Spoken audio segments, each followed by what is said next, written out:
की गारगोटीतल्या smart point या ठिकाणी एक्सपायर झालेला माल विकत आहेत म्हणून त्याच्या बऱ्याच गोष्टी सापडल्या. जवळजवळ 40-45 क्रेट सापडले. परत वेगवेगळ्या प्रकारचे कॅम्पा पकडून असेही सापडले. काही फळं पण होती. ही फळे कुजलेली सडलेली आणि त्याला बुरशी आली अशी पण नाही.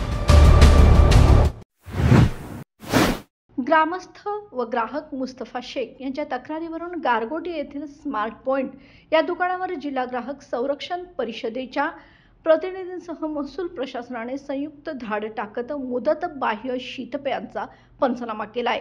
सदर पंचनाम्यासाठी तहसील कार्यालय भुदरगड येथील पुरवठा अव्वल कारकून, ग्राम महसूल अधिकारी गारगोटी तसेच जिल्हा ग्राहक संरक्षण परिषद सदस्य प्रशांत पुजारी आणि तक्रारदार ग्राहक मुस्तफा शेख उपस्थित होते. या संयुक्त कारवाईत खालीलप्रमाणे मुदतबाह्य शीतपेय सापडली. कोका कोला 750 मिली 26 नग, एनर्जी ड्रिंक 250 मिली 2 नग, कॅम्पा क्लब सोडा 500 मिली 4 नग, ग्रीन ॲपल मोजिटो 300 मिली 2 नग, आणखी एका प्रकारचे शीतपेय 750 मिली 8 नग असा तपासणी दरम्यान सदर माल विक्रीस ठेवलेला असूनही त्यावर मुदत संपल्याचे असल्याचे निदर्शनास आले. यामुळे ग्राहकांच्या आरोग्याशी खेळ होत असल्याचं स्पष्ट झालं असून पंचनामा दुपारी 2 वाजता सुरू होऊन 2:30 वाजता तो पूर्ण करण्यात आला. या कारवाईत कोणत्याही प्रकारचा दबाव अथवा त्रास दिल्याचा प्रकार घडलेला नाही. यावेळी प्रशांत पुजारी, ओंकार सावंत, संग्राम केसरकर, गुरुप्रसाद पाटील यांच्यासह महसूल विभागाचे अधिकारी कर्मचारी उपस्थित होते. ताराणूसाठी प्रतिनिधी ओंकार सावंत, गारगोटी. नमस्कार, माझं नाव प्रशांत पुजारी. मी जिल्हा ग्राहक संरक्षण परिषदेचा सदस्य आहे.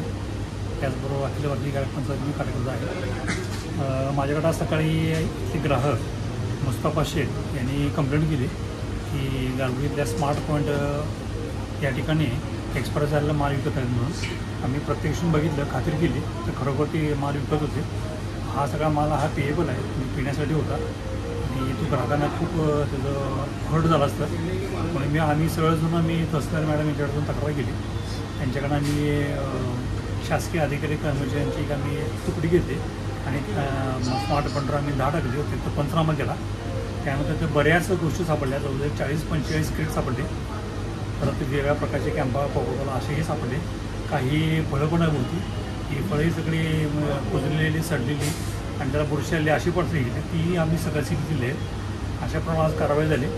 तर यानिमित्त मला असं सांगायचं आहे की ग्राहकांसुद्धा सतर्क लावून मुस्तफा शेख यांच्यासारखं एक्सपायर झाले किंवा काय हे बघावं आणि त्याप्रमाणे खरेदी करावं.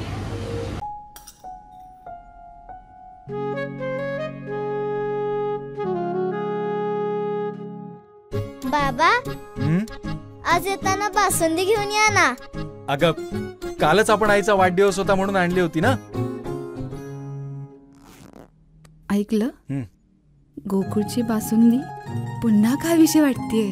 खरं सांगू, मलाही खावीशी वाटतेय. पुन्हा पुन्हा खावीशी वाटणारी गोकुळ बासुंदी.